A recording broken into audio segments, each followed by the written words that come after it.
I spent 3 days photographing the spring migration in early May at Magee Marsh, the self-proclaimed warbler capital of the world. Before my trip, I made a list of 10 birds that I hoped to photograph. When I arrived in the late morning, the sky was covered in clouds and strong winds were blowing in from Lake Erie.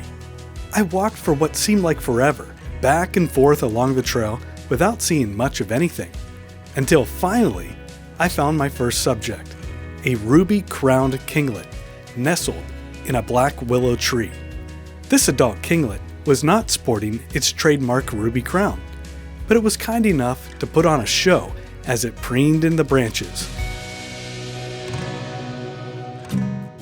Next, I would spend some time with a friendly yellow warbler.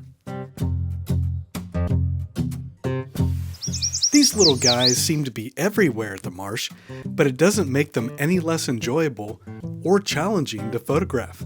They sure don't sit still for long.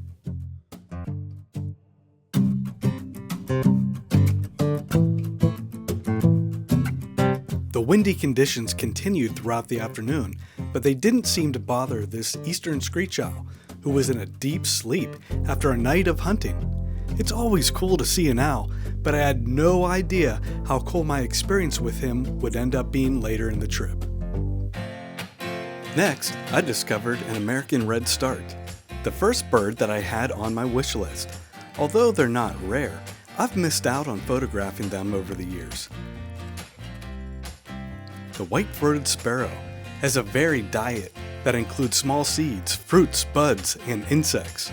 On the ground, it uses a distinctive, rapid, double-footed kick to clear away leaf litter while searching for seeds. My first day saved the best opportunity for last, as I came across another bird on my wish list, a black and white warbler. I discovered him hopping across tree branches when he suddenly went down to the forest floor and snatched a moth up for dinner.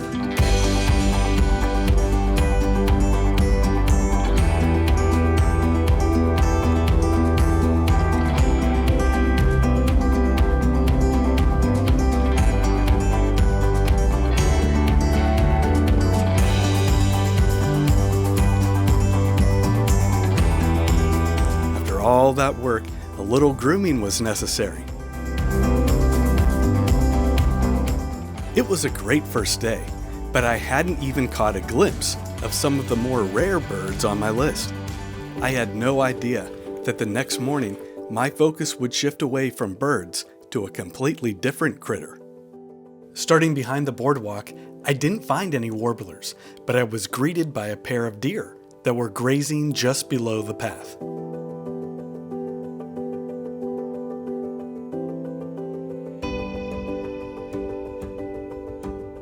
As I made my way back to the boardwalk, I spotted some movement in the brush. The movement seemed to be created by something much bigger than a bird or a squirrel. I waited and waited, and then it happened. Fox kits! One little guy was brave and ventured towards me, away from the pile of fallen trees that had become their den. I was able to capture a few images before they decided to hide away for the morning. But this would not be the last time I would see them. With the adrenaline still rushing from the fox encounter, I quickly came across 3 birds on my wish list: a Cape May warbler, a magnolia warbler, and a northern parula. As the day continued, I became obsessed with the potential for another encounter with the fox kits.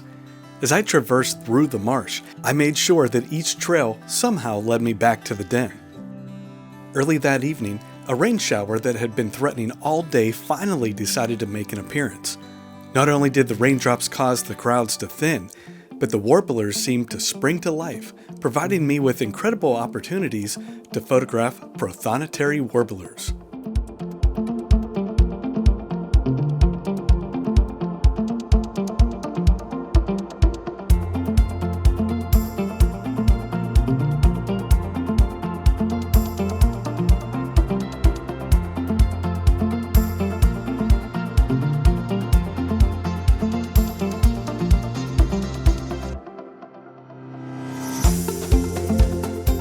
experience, Prothonotary warblers may be the friendliest warbler species.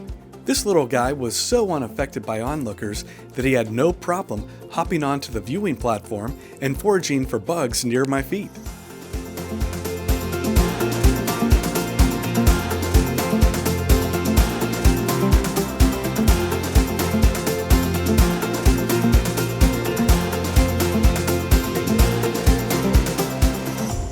It seemed that a nest was being built inside this tree cavity, but not by the first Prothonotary to enter the cavity. Get out of here, buddy!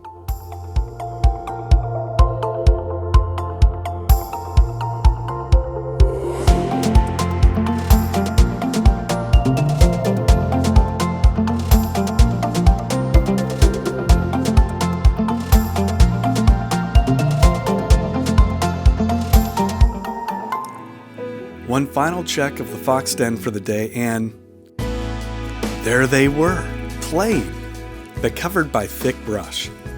As the last light was hiding behind the horizon, they moved a bit, and I was able to find a hole in the brush to make this shot that I was very happy to capture. It was an exciting day at the marsh, and I had one more day to try to find some of the more rare birds on my list. The next morning, my first stop, of course, was the fox den, but they weren't out and about. The screech owl had positioned himself for his morning snooze in a photographable area, and even opened his eyes and stared right down the barrel of my lens.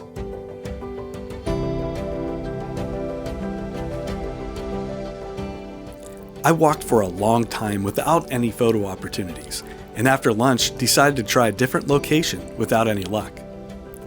After walking several miles through the marsh again, without clicking the shutter, I was getting mentally prepared to start my journey home, when all of a sudden, through thick brush, I spotted the screech owl taking a bath in the middle of the day.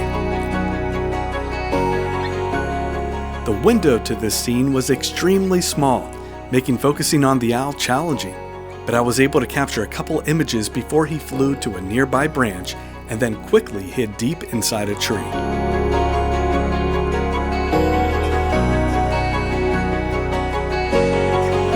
This wonderful encounter was an exciting way to end a great 3 days immersed in nature, witnessing one of the most spectacular annual events that the natural world has to offer.